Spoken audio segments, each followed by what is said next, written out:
We have the unstable string problem from the third question of the educational code forces around 110. The problem statement states that we are given a string consisting of the characters 0, 1 and a question mark, and let's call a string unstable if it consists of the characters 0, 1 and any two adjacent characters are different. So basically it will be one of the configurations of 0, 1, 0, 1, 0, 1 or 1, 0, 1, 0, 0 and of any length. So it can be of the length 1 also, that is a 0 or a 1, and it can be a length 2, so like 0 1 or a 1 0 and so on. So we also call a string beautiful if it consists of the character 0 1 and question mark, and we can replace the character 0 1 to the question mark for each character. The choice is independent so that the string becomes unstable. So basically the strings 0 question mark 1 0 0 and triple question mark are beautiful. So basically if we see, we can replace the starting string by 0 1 0 1 0 and that will be unstable, so this string is beautiful. And similarly with 0 and similarly with triple question mark, where we can do suitable replacements for each question mark. And the string 0 0 where the two adjacent characters are seen are not beautiful, and the question mark 1 question mark 1 is also not a beautiful string, because there is no way we can make this into an unstable string changing from question marks to 0 or 1 for each question mark. So we need to count the number of beautiful continuous substrings of string s. So basically the input will be the, for each test the input will be the string itself, where each character will be either a 0 1 or a question mark, and we need to calculate the number of beautiful contiguous substrings of the string s. So contiguous substrings of the first string will be 0 question mark 1 0. Individual characters also are contiguous strings, and 0 question mark and question mark 1 1 0, and these strings are also contiguous. 0 question mark 1 and question mark 1 0, these are also contiguous, and 0 question mark 1 0, the string itself is also a contiguous string substring of the string. So basically we have all these substrings, and we need to calculate the total number of contiguous substrings. So basically in starting it may seem that this question will be of O and big O of n square time, but you can see that the length of the string is between 2 power 2 into 10 power 5 and 1. So basically any solution that is big O of n square will not satisfy this condition, because it will take a lot of time, and the time limit is appropriate, and that is 2 seconds. So this question is actually an O n times question, so big O of n time question. So basically let's head on to the logic of this question. So the logic of this question is actually a little intuitive. So basically let's say we had the first string, that is 0 question mark 1 0 from the test cases only. So for this string what we can say is that for each letter we have some number of substrings, that contiguous substrings that can start from that character. So for 0 we have 0 question mark and 0 question mark 1 0 question mark 1 0, and we have 0 itself. So basically the 0 has the 4 contiguous substrings and which are written over here, and for similarly for question mark we have the question mark itself, the question mark and 1, so and also question mark 1 0.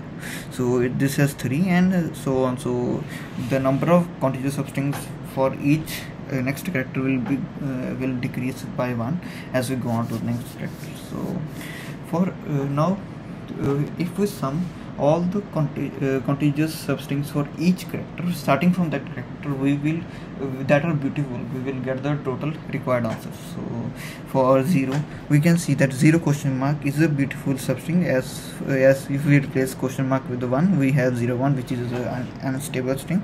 And similarly this is not a beautiful substring, and this is also not a beautiful substring, and this the only character 0 is a beautiful substring, because an only character is always beautiful. and for question mark we have question mark, which is always a beautiful substring, and for also question mark 1 is beautiful, as question mark can be replaced with a 0, and similarly this question mark can be replaced with a 0 to get 0 1 0, which is unstable. So this format can be achieved for any character along the string, and we just need to see if next how many number of beautiful substrings are after that number have occurred.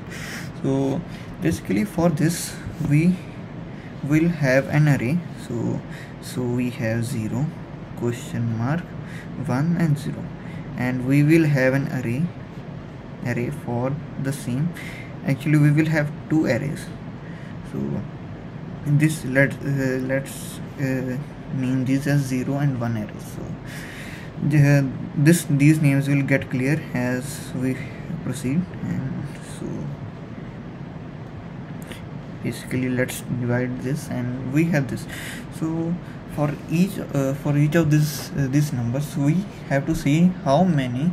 So like for 0 we have only one contiguous substring that can start at 0, and that is 0, and that substring starts at 0. So we have 1 over here, and the number of substrings, contiguous substrings at this position that start with 1 will be 0, because no such substring is there, and this number itself is 0. So but also what we can see over here is that as we head on to the previous character, we can have 1 0 or 1, and both are beautiful substrings. So for that we don't want to as we don't want the time complexity to be big of n square, we just want for each character to have big of 1 time complexity. So what we can do is after 1, obviously we will need a 0 for the substring to be beautiful, and the number 1 itself is beautiful. So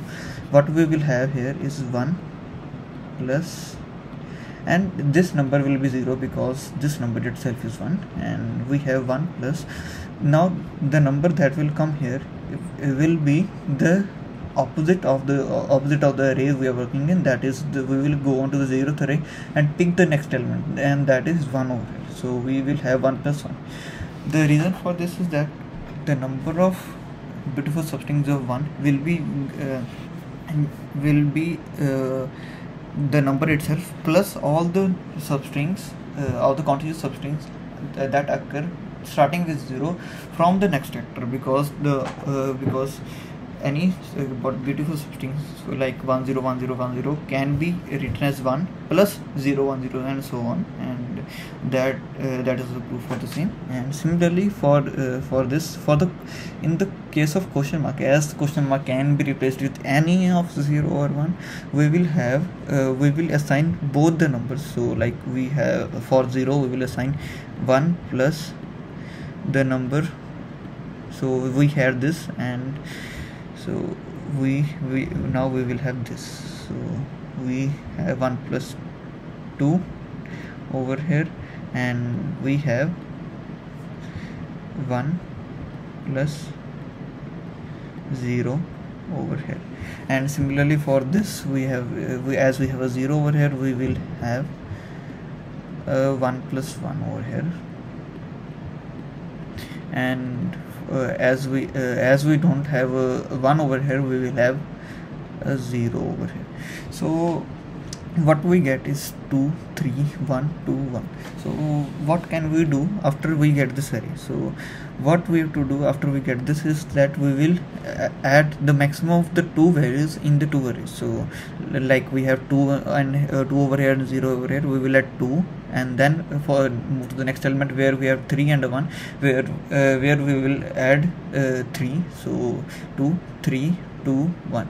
So this will be the procedure, and as we can see 2 3 2 1 results in 8, and that's the required output. So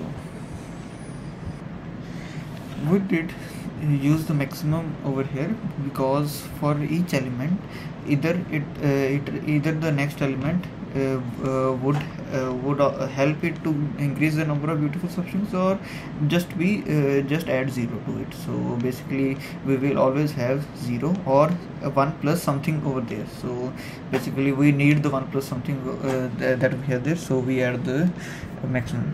So the code is really small. So what we can see here is we take the string as an input, and then we iterate along the string backwards. So we have from n-2, and we already assigned n-1 because we for further elements the string will depend upon the next element. So as we had no next element after the last element, we assign the last element of each of the array firstly, and then we head on to assign the first n-1 element. So this array assigns the elements according to the if the number is a question mark, a 0 or a 1. So basically this is the algorithm for the same. And for calculating the result, we just iterate through the arrays, and we add the maximum of the elements at the index of the two arrays, and then we output the result. So basically we can check for our